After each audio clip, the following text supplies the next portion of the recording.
Hey guys, Benjamin here with another unboxing review. This time I have with me the NX NXEDGE STYLE Mega Man X figure from Bandai.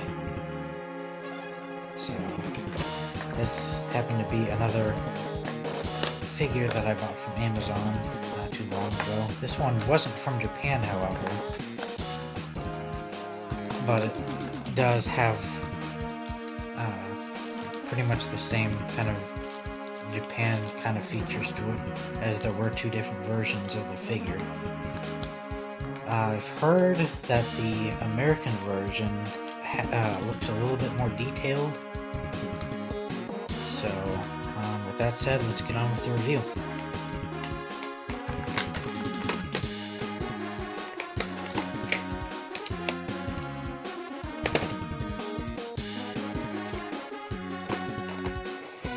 So first off, we have Mega Man here.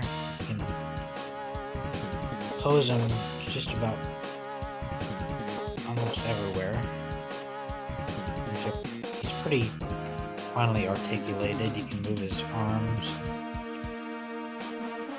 legs, and like kind of bent, and his feet go down as well. You can move his head all around, well, not entirely all around. There is one small problem with this figure though, and it's that you can't move his head back very much. It's kind of because of this little color on his neck here, but you can move his head down. So he's got like a peg right here where his little butt is, where you can fit like a little stand, and you can just have him like little aerial poses.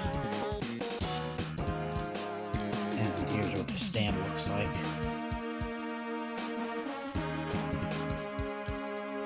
And also, there's a couple of accessories that come with this figure as well. His rapid shot from his X-Buster, which you can attach to him. And just a snug fit like that. You can kind of move him still like that. Let's see. He also has a changeable hand for his left hand. Unfortunately, his arm cannon isn't interchangeable. So, there's also the charged shot. Not a charge shot! Which can be a little heavy. So you'll need one of the stands to just have it positioned up and keep his arm up. Otherwise, it's really heavy and you can't really keep it lifted.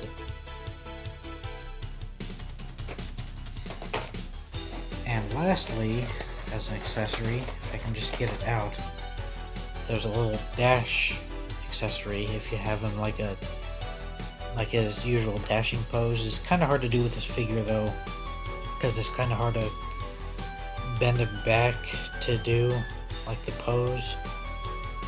But I'm sure there's like an easy way that you can do it, as like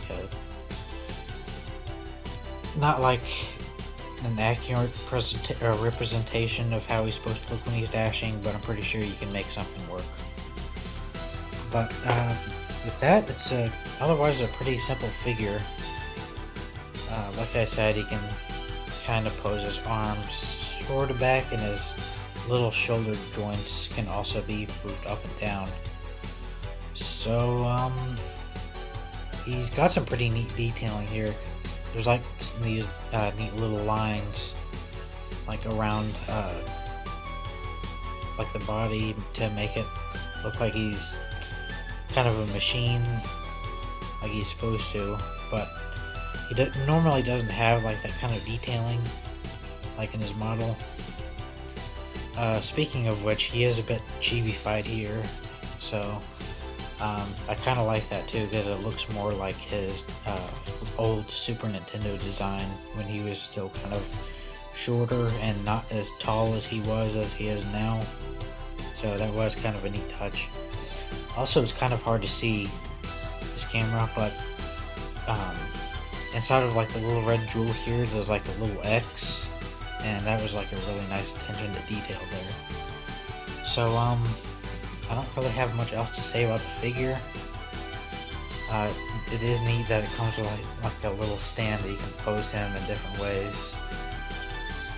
There's also a Zero figure. It's also designed like this, like all chibified like X. Unfortunately, he is a little more expensive now. Just like the Link figure that I bought, he was around $60. But even with the small size, I think it's a pretty neat figure. It'll look pretty neat on like a little shelf or a computer desk or something. So with that said, I guess that does it for this review. So I hope you like this, and I'll see you next time. Bye.